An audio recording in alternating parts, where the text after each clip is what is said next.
انہی دنوں انکل بٹی ملازمت سے ریٹائرڈ ہو گئے اور اب پینشن پر آ گئے۔ وہ ساری عمر کی جمع پونجی سے بس یہ 2 مکان ہی بنوا پائے تھے اور اب بڑھاپا سر پر آ گیا تھا۔ دونوں میاں بیوی کو ابھی 3 بیٹیوں کی شادیوں کی فکر تھی، اور ویسے بھی بوڑھے والدین کے کاندھوں پر جوان بیٹیوں کا بوجھ بہت بھاری ہوا کرتا ہے۔ خدا کی کرنی کہ ایک روز خالو کی طبیعت بہت خراب ہوگی، شاید ان کو دل کا دورہ پڑا تھا۔ ہسپتال تک جانے کی نوبت نہ آئی اور وہ راستے میں ہی اللہ کو پیارے ہو گئے۔ وہاں ڈاکٹر نے بتایا کہ ان کا ہارٹ فیل ہو جانے سے انتقال ہو چکا ہے۔ چند دن تو سوگ میں گزرے، جب ہوش آیا تو پتہ چلا کہ سر سے سائبان توڑ چکا ہے اور ذریعہ آمدنی بھی کوئی خاص نہیں ہے۔ بیٹوں سے بھی کوئی امید نظر نہ آتی۔ خالہ سلائی تو پہلے ہی کرتی تھیں اور بیٹیوں کو بھی یہ ہنر سکھا چکی تھیں۔ اب گزر بسر کے لیے وہ سب مل کر سلائی کرتی، جس سے گھر کا گزارا کچھ بہتر ہونے لگا۔ لیکن نادرا خالہ بچیوں کی شادی کی فکر میں گلی جاتی تھیں۔ ادھر نالائق بیٹے تھے جو بیویوں کے غلام بن کر رہ گئے تھے، لہٰذا ان سے بھی اس سلسلے میں انہوں نے کوئی خاص امیدیں نہیں لگائی تھیں۔ تبھی انہوں نے سوچا کہ اوپر کا پورشن جو خالی پڑا ہے کیوں نہ اسے کرائے پر اٹھا دیا جائے، اس طرح ایک مستقل ذریعہ آمدنی بھی نکل آئے گا۔ اب انہیں کرائے کے لیے ایک شریف اور مختصر کنبے کی تلاش تھی۔ اس سلسلے میں محلے کے کچھ لوگوں سے بھی کہا۔ کچھ دنوں بعد انہیں بطور کرایہ دار ایک میاں بیوی مل گئے، جن کی شادی کو 10 سال ہو چکے تھے، مگر بے اولاد تھے، مگر کافی شریف لگتے تھے۔ ایک محلے دار نے ہی ان کا تعارف خالہ نادرا سے کروایا تھا۔ یہ لوگ پشاور سے آئے تھے اور پنڈی میں اس شخص یعنی زمان خان کا کاروبار تھا، لہٰذا وہ شہر میں مکان کی تلاش میں تھے۔ یوں میاں بیوی سے مختصر گفتگو کے بعد خالہ نادرا کو یہ لوگ پسند آئے اور انہوں نے ان کو اپنے مکان کا اوپر کا پورشن کرائے پر دے دیا۔ زمان خان کی بیوی کا نام گل لالہ تھا، جو کہ بہت ملنسار اور خوش اخلاق قسم کی خاتون تھی۔ دونوں میاں بیوی اولاد نہ ہونے پر دکھ تو کرتے، مگر دونوں میں بے پناہ محبت تھی۔ زمان خان چونکہ فروٹ کا کام کرتا تھا، لہٰذا وہ رات کو گھر آتے ہوئے کافی فروٹ لاتا تھا، جو کہ گل لالہ کی ضرورت سے زیادہ ہوتا تھا۔ تبھی وہ آدھا فروٹ خالہ نادرا کو دے دیتی۔ اسی طرح زمان خان جو بھی کھانے پینے کی چیزیں گھر لاتا وہ زیادہ مقدار میں ہوتی، اور اس کی بیوی ان میں سے کافی کچھ اپنے مالک مکان کو دے دیتی۔ اگر کبھی خالہ اسے اتنا تکلف کرنے سے روکتی تو وہ کہتی، خالہ جی رکھ لیں، میرے شوہر آپ کو اپنی ماں کی جگہ اور آپ کی بیٹیوں کو اپنی بہنیں سمجھتے ہیں۔ وہ کہتے ہیں کہ کھانے پینے کی چیزوں میں ہمسائے سانجھے ہوتے ہیں، اسی وجہ سے وہ زیادہ لے آتے ہیں۔ گھر وہ اگر کوئی اچھی چیز گھر بناتی تو وہ بھی خالہ کے گھر ضرور بھجواتی۔ زمان خان بھی انہیں ماں جیسی عزت دیتا اور ان کی بیٹیوں کو اپنی بہنیں کہتا۔ یوں جلد ہی یہ میاں بیوی اپنی مالک مکان اور ان کی صاحبزادیوں سے گل مل گئے۔ ان کی بیٹیاں بھی زمان خان کو بھائی کہہ کر بلاتی۔ خالہ خوش تھی کہ اتنے اچھے کرائے دار مل گئے تھے۔ خالہ اکثر ان لوگوں کو اپنے نجی مسائل بھی بتاتی، شکوہ کرتی کہ سگے بیٹوں نے بیویوں کے چکر میں ماں اور بہنوں کو یکسر بلا دیا ہے اور بیوگی میں بھی ماں کا ساتھ چھوڑ دیا ہے۔ تب زمان خان ان سے کہتا، اماں جی اب مجھے ہی بیٹا سمجھ لیں۔ یوں خالہ نے زمان خان کے اچھے اخلاق کو دیکھتے ہوئے اسے اپنا منہ بولا بیٹا بنا لیا۔ اب وہ اپنے تمام مسئلے مسائل اسی کو بتاتی اور وہ اکثر ان مسئلوں کو حل بھی کر دیا کرتا تھا۔ خالہ اپنے سبھی دکھ سکھ ان میاں بیوی کی گود میں ڈال کر خود گویا ہلکی پھلکی ہو جاتی تھیں۔ خالہ اب بیٹیوں کے رشتے کی تلاش میں تھیں، کیونکہ بیٹوں نے تو کہہ دیا تھا کہ ہم تو اپنے کاروبار میں بہت مصروف ہوتے ہیں، اماں تم خود ہی ڈھونڈ لو۔ ایک روز محلے کی ایک عورت کے ذریعے خالہ کی بڑی بیٹی سعدیہ کا رشتہ آ گیا۔ ان کو لڑکی پسند آ گئی۔ خالہ ہر بات میں زمان اور اس کی بیوی سے مشورہ کرتی تھیں۔ ان سے تذکرہ کیا تو انہوں نے کہا کہ اگر اچھا گھر اور ٹھیک لڑکا ہے تو سوچ بچار کس بات کی ہے، رشتے کے لیے ہاں کر دیتے ہیں۔ خالہ کہنے لگی، سوچ بچار یہ ہے کہ یہ لوگ کھاتے پیتے ہیں، بیٹی کا جہیز بھی بنانا ہے اور شادی کا خرچہ، سمجھ نہیں آتی یہ سب کہاں سے آئے گا۔ زمان خان کہنے لگا، اماں آپ نے مجھے بیٹا کہا تھا نا، تو پھر یہ بیٹا آپ کے کس دن کام آئے گا؟ بس جو کچھ پس انداز کیا ہے اسے مناسب جہیز خرید لیں اور باقی کی رقم میں ڈال دوں گا، کمی بیشی پوری ہو جائے گی۔ آپ اس سب کی فکر نہ کریں اور رشتہ طے کر لیں۔ میں جو رقم آپ کی بیٹی کی شادی پر دوں گا وہ کرایہ سے کاٹتا رہوں گا۔ اس بیان سے خالہ کو کافی ڈھارس ملی اور وہ جیسے جی اٹھی خدا کا شکر ادا کیا کہ ایسا اچھا کرایہ ملا تھا. کسی بیوہ کو ایسے مسائل میں کوئی سہارا دے تو وہ کیوں نہ مشکور ہو. اب جہیز کا سامان خریدنے کا مرحلہ تھا. خالہ نے گل لالا سے کہا، بیٹی سامان وغیرہ کی خریداری میں تم بھی ساتھ چلو، کیونکہ مجھے تو خریداری کا زیادہ تجربہ نہیں ہے. مل کر مشورے سے خریدیں گے تو اچھا رہے گا. گل لالا کہنے لگی، خالہ جی، ہماری پسند یا ناپسند سے زیادہ لڑکی کی پسند ضروری ہے. آخر اس کی چیزیں ہیں تو اسی کی پسند سے ہونے چاہیے. سعدیہ کو بھی ساتھ لے لیتے ہیں. ماں نے اس بات سے اتفاق کیا. سعدیہ ایک روز تو برتنوں وغیرہ کی خریداری کے لیے ماں اور گل لالا کے ساتھ بازار کی. اگلی بار جب کپڑوں کی خریداری کے لیے جانا تھا تو ماں کہنے لگی، میں تو بازار میں اتنا چل پھر نہیں سکتی. گل لالا بیٹی، آج تم اور سعدیہ ہی چلے جاؤ. جب وہ جانے کو تیار ہو رہی تھیں تو دوسری دونوں بہنوں نے بھی فرمائش کی کہ ہم بھی ساتھ چلیں گی. باجی ہمیشہ کپڑوں کے معاملے میں ہمارے مشورے اور پسند کو اہمیت دیتی ہیں. انہیں خود اچھے کپڑے تو خریدنے آتے نہیں، ہر دفعہ ہماری پسند کے ہی پہنتی ہیں. ماں نے کہا، اچھا تم لوگ بھی ساتھ چلی جاؤ. یوں تینوں بہنیں گل لالا کے ہمراہ جہیز کے کپڑوں کی خریداری کو نکلی. تو زمان نے پوچھا کہ آپ لوگ جا کیسے رہے ہیں؟ اس کی بیوی نے جواب دیا کہ ہم ویگن پر جائیں گے. زمان خان کہنے لگا، تم لوگ ویگن میں کہاں دھکے کھاتی پھرو گی؟ ایسا کرو، تم لوگ بس اسٹاپ تک چلو اور میں اپنے دوست کو گاڑی کے لیے استدعا کرتا ہوں. اگر مجھے گاڑی مل جاتی ہے تو پھر میں بس اسٹاپ پر آ جاؤں گا. واپسی میں تم لوگوں کے پاس خریدا ہوا سامان بھی ہوگا، لہٰذا گاڑی ہوگی تو آسانی ہو جائے گی. برقع پہن کر کہ چاروں خواتین بس اسٹاپ پر پہنچی. خالہ نے رقم گل لالا کو دے دی تھی کہ تم اسے اپنے پرس میں رکھنا، یہ بچیاں ہیں کہیں گرا ہی نہ دیں. اب وہ چاروں بس اسٹاپ پر انتظار کر رہی تھیں. تبھی زمان خان اپنے دوست کی گاڑی لے کر آ گیا. گاڑی اس کا دوست ہی چلا رہا تھا اور اس کے ساتھ زمان خان بھی بیٹھا ہوا تھا. اس نے خوش ہوتے ہوئے ایک بار پھر سے بیوی سے کہا، شکر ہے گاڑی مل گئی. بس پر خوار ہونے کی بجائے گاڑی میں بیٹھ جاؤ. کیونکہ گل لالا بھی ہمراہ تھی، لہٰذا تینوں لڑکیاں بھی بلا تعامل اس کے ساتھ بیٹھ گئیں. زمان خان برابر کی نشست پر آگے بیٹھا تھا اور اس کا ساتھی کار ڈرائیو کر رہا تھا اور وہ چاروں پیچھے ایڈجسٹ ہو کر بیٹھ گئی. اب گاڑی فراٹے بڑھتی جا رہی تھی اور لڑکیاں آپس میں باتیں کرنے میں مصروف تھیں. وہ بیچاری بھی زیادہ گھر سے باہر نہیں نکلی ہوئی تھی. انہوں نے نظر بھر کر بھی سڑک کی طرف نہ دیکھا کہ وہ کدھر جا رہی ہیں، اور دوسرا کوئی غلط خیال تو ان کے وہم و گمان میں بھی نہ تھا. جب کافی فاصلہ طے ہو گیا تو سعدیہ کو احساس ہوا کہ وہ تو کسی انجان راستے پر رواں دواں ہیں. اس نے چونک کر سوال کیا کہ ہم کدھر جا رہے ہیں؟ اس پر زمان خان نے کہا کہ ہم پشاور جا رہے ہیں. تم لوگوں نے کافی زیادہ کپڑے خریدنے ہیں. وہاں کچھ دکانیں میرے واقف کاروں کی ہیں جہاں سے کپڑے سستے اور اعلیٰ درجے کے ملیں گے. ہم لوگ کم پیسوں میں عمدہ خریداری کر سکیں گے. میرے یہ دوست جو ساتھ ہیں، ان کی وہاں کپڑا مارکیٹ میں 4 دکانیں ہیں. لڑکیاں تو بچیاں تھیں، وہ خوش ہوگی کہ زمان بھائی ان کے خیر خواہ ہیں، لہٰذا ان کا اچھا ہی سوچ رہے ہیں. جب ان کی بیوی ساتھ ہے تو خطرہ کس بات کا ہے؟ دونوں میاں بیوی کے ان کے ساتھ تعلقات ہی اتنے اچھے اور ہمدردانہ تھے کہ کسی قسم کا شک و شبہ تو لڑکیوں کے ذہنوں میں دھمکا بھی نہ تھا. جب وہ پشاور پہنچے تو گاڑی ایک بڑے سے گھر کے سامنے رکی. گاڑی کے ہارن پر چوکیدار نے گیٹ کھول دیا اور پھر زمان خان ان کو اندر لے گیا.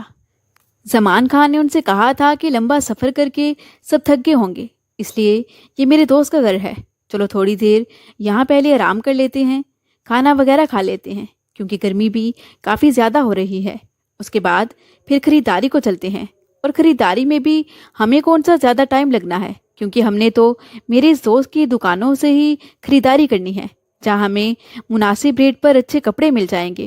اس نے ان سب کو ایک کمرے میں بٹھایا. کچھ ہی دیر میں ملازمہ ٹھنڈا پانی لے آئی اور پھر کھانا وغیرہ میز پر رکھ دیا گیا. گل لالا واش روم میں فریش ہونے گئی تھی. آتے ہی اس نے کہا، جلدی جلدی کھانا کھا لو تاکہ پھر بازار چلیں، ہمیں واپس بھی جانا ہے، کہیں دیر نہ ہو جائے. سفر کے بعد بھوک تو سب کو محسوس ہو رہی تھی.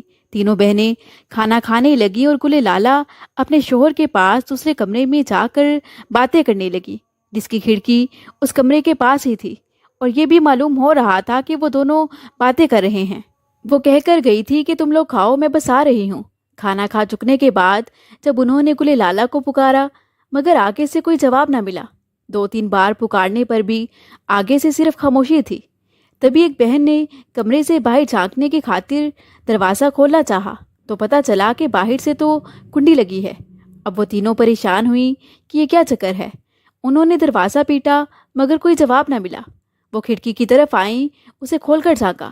وہاں گلے لالا یا اس کا شوہر تو نہ تھے مگر باہر ایک ملازمہ موجود تھی۔ اس ہٹی کٹی ملازمہ نے کہا، ارے شور نہ مچاؤ، کیوں گھر سر پر اٹھا رکھا ہے؟ جن لوگوں کو تم آوازیں دے رہی ہو وہ لوگ تو چلے گئے ہیں اور اب تم لوگ ہیبت خان کی قید میں ہو۔ وہ کل یہاں آئے گا تو ہی تمہیں کھولے گا۔ اب خاموشی سے ادھر بیٹھ جاؤ یا سو رہو۔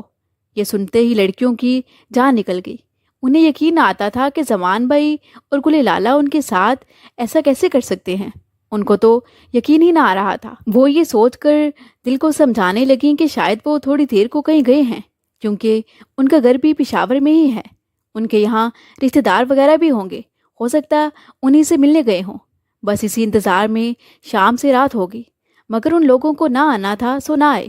در حقیقت ان کا تعلق بردہ فروش لوگوں سے تھا اور ایک نہیں 3 جوان سال خوبصورت لڑکیاں ان کے ہاتھ لگ چکی تھیں، لہٰذا انہوں نے بیچ کر دام کھڑے کر لیے اور خود غائب ہو گئے۔ انہوں نے اس ملازمہ سے منت سماجت کی کہ وہ انہیں یہاں سے نکال دے مگر وہ ایسی سخت مزاج تھی کہ ان پر ترس کھانے کے بجائے انہیں خوب باتیں سنا دی اور کہنے لگی، اب ہیبت خان ہی تم لوگوں کو آ کر کھولے گا، میں کچھ نہیں کر سکتی، لہٰذا اب تم لوگوں کے رونے دھونے یا شور مچانے کا کوئی فائدہ نہیں۔ رات بھر لڑکیاں بیچاری روتی رہیں لیکن وہ کچھ بھی نہیں کر سکتی تھیں سوائے انتظار کے۔ تمام رات جاگتی رہیں اور اللہ سے دعائیں کرتی رہیں۔ ماں کی فکر بھی کہ نہ جانے اس بیچاری پر کیا بیت رہی ہوگی۔ صبح ہوئی تو ہیبت خان آ گیا۔ وہ بے حد کرخت اور ظالم قسم کا شخص تھا۔ اس نے لڑکیوں کو دہشت زدہ کرنے کے بعد اپنے کچھ ساتھیوں کے حوالے کر دیا جن کے پاس کافی ہتھیار تھے۔ اس کے ساتھیوں نے وطن کی سرحد سے پار لے گئے۔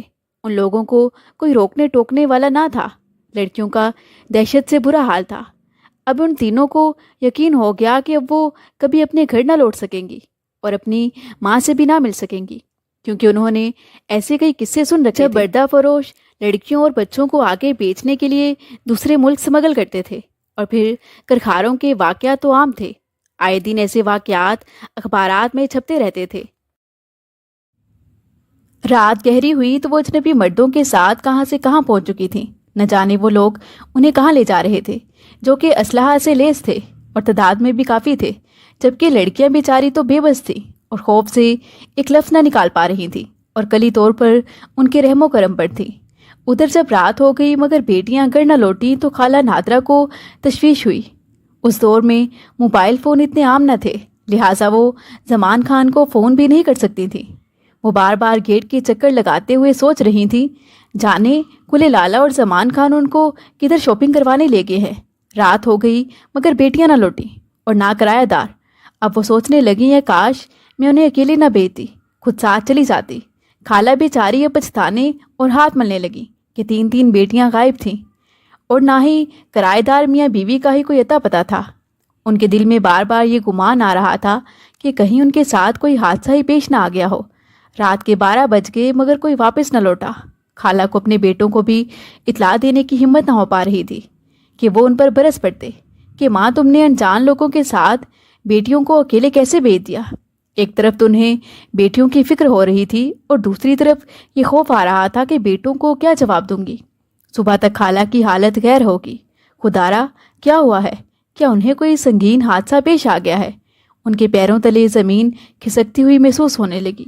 وہ دوڑی ہوئی کبھی پڑوسی کے گھر اور کبھی دوسرے پڑوسی کے گھر گئیں مگر کوئی کیا اس سلسلے میں مدد کر سکتا تھا۔ ہر کسی نے کہا کہ شام تک انتظار کرو، اگر شام تک نہیں آتی ہیں تو تھانے جا کر رپورٹ لکھوا دیتے ہیں۔ قیامت کی رات اور دن بیچاری بیوہ پر بہت بھاری تھے۔ وہ پل پل مرتی جیتی تھیں اور جوان بیٹیوں کے لوٹ آنے کی دعائیں کرتی تھیں۔ جب اس روز بھی وہ نہ لوٹیں تو مجبوراً خالہ اپنے بیٹوں کے پاس گئی اور ان کو تمام احوال سے آگاہ کیا۔ بہوئیں تو ساس سے طرح طرح کے سوالات کر رہی تھیں۔ تو بیٹے خالہ کے ساتھ آئے اور ان کے ہمراہ تھانے رپورٹ درج کروانے گئے۔ بڑی مشکل سے پولیس نے رپورٹ درج کی۔ ایسے معاملات میں پولیس بھی اکثر ناکام رہتی ہے اور کچھ دن تو بس چکر دیتی رہتی ہے۔ کچھ دنوں کی بھاگ دوڑ کے بعد پولیس بھی کچھ نہ کر سکی اور لڑکیوں کا سراغ لگانے میں ناکام رہی۔ ماں کے دکھ کا کسی کو کیا اندازہ ہو سکتا ہے۔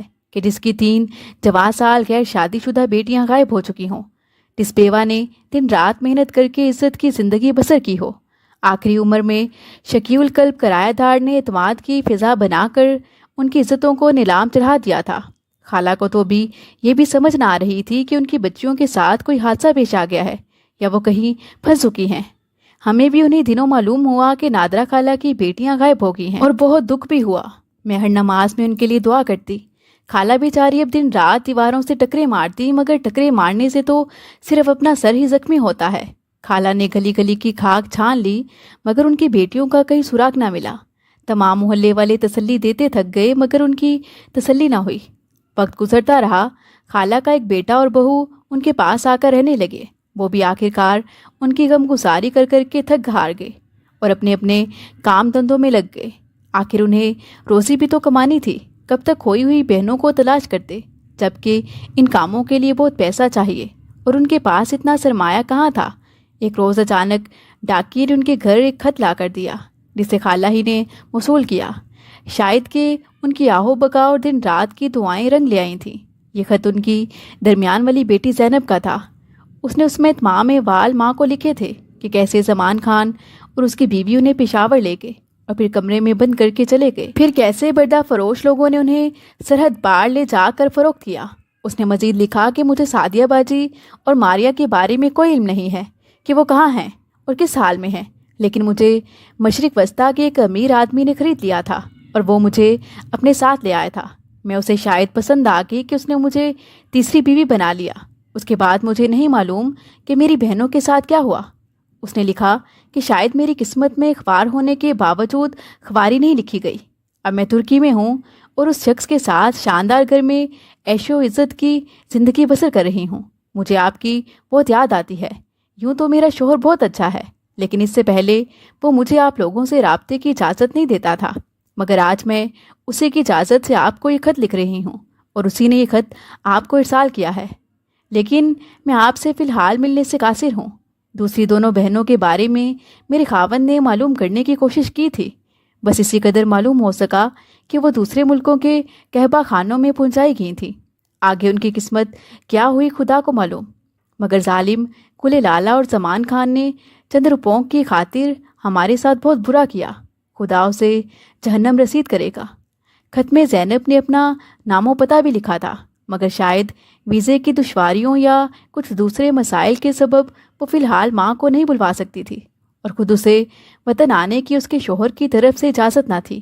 بیٹی کا خط پڑھ کر خالہ کی آنسو بھری آنکھیں بھی چمک اٹھیں۔